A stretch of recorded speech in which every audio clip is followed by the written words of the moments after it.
క్లాస్లో December prelims mains కొత్త class start అవుతుంది. ఈ నెంబర్కి కాల్ చేసి రిజిస్టర్ అవ్వండి. లిమిటెడ్ సీట్సే ఉన్నాయి. మొత్తానికి రైతు బంధు పైన ప్రభుత్వం ఒక క్లారిటీ ఇచ్చింది. రైతు బంధు ఎప్పుడెప్పుడు అని రైతులంతా ఎదురు చూస్తున్నారు. ప్రభుత్వం రైతు బంధు వేయడంలో విఫలమైంది. రేవంత్ రెడ్డి ప్రభుత్వం రైతులకు బెనిఫిట్ చేయడంలో ఫెయిల్ అయింది. రేవంత్ రెడ్డి ప్రభుత్వం ఇంకెప్పుడేస్తారు రైతు బంధు? రైతులపైన రైతుల నుంచి వ్యతిరేకత వస్తుంది.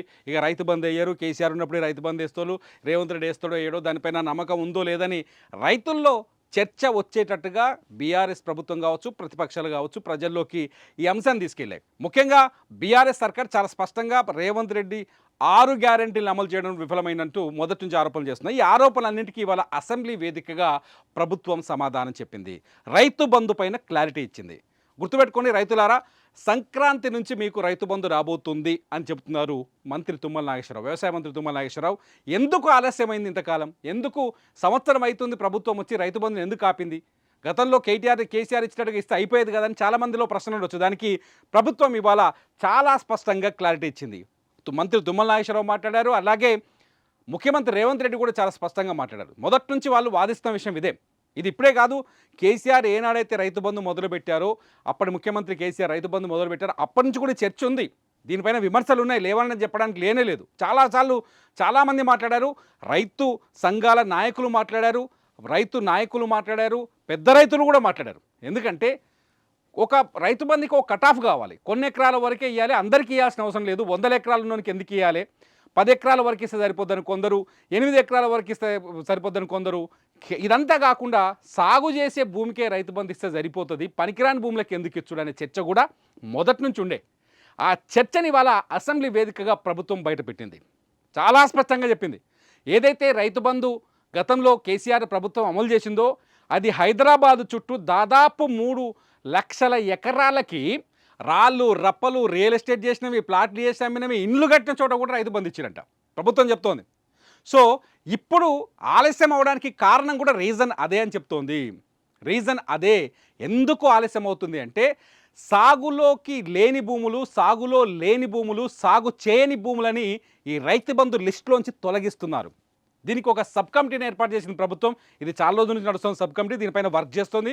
అట్లాగే రైతులతో మాట్లాడుతుంది, గ్రౌండ్ లెవెల్లో రైతు సంఘాల నాయకులతో మాట్లాడుతుంది, ఎంతవరకు ఇవ్వాలని అన్ని నిర్ణయాలు తీసుకుంటుంది. దీనిపైన చర్చ జరుగుతుంది.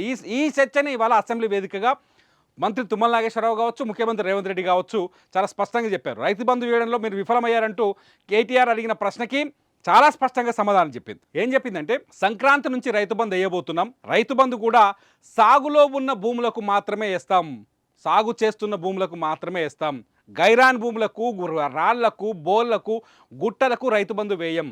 ఏ రైతు వ్యవసాయం అయితే చేస్తుండో, వ్యవసాయానికి యోగ్యమైన భూమి ఏదైతే ఉందో ఆ భూమికి మాత్రమే పెట్టుబడి సహాయాన్ని అందిస్తాం. వ్యవసాయం చేసేదానికి పెట్టుబడి సహాయం ఇస్తాం, కానీ వ్యవసాయం చేయని భూమికి ఎందుకు ఇస్తాం అనేది ప్రభుత్వ ఆలోచన అనేది చాలా స్పష్టంగా అర్థమవుతుంది. దీనికోసం ఒక ప్రక్రియను కొనసాగిస్తుంది ప్రభుత్వం.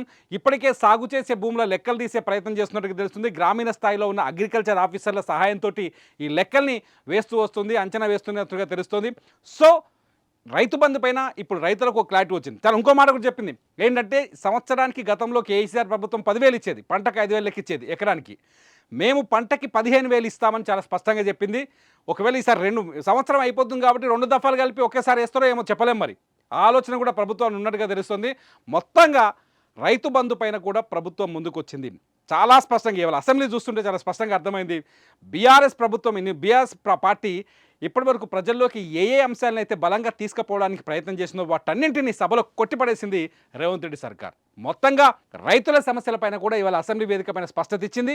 సాగు చేసే భూములకి ఎకరానికి 15,000 చొప్పున త్వరలోనే రైతులు రైతు బంధుని అందుకోబోతున్నారు, రైతు భరోసా అందుకోబోతున్నారు అనేది ప్రభుత్వం ఇలా క్లారిటీ ఇచ్చింది. సో రైతు బంధు ఆలస్యమైనా చాలా స్పష్టంగా ఇవ్వాలనుకుంటున్నాం, సాగు చేసే భూములకే ఇవ్వాలనుకుంటున్నాం అనేది ప్రభుత్వ ఆలోచనగా తెలుస్తుంది. ఈ ఆలోచనను మీరు సమర్థిస్తున్నారా?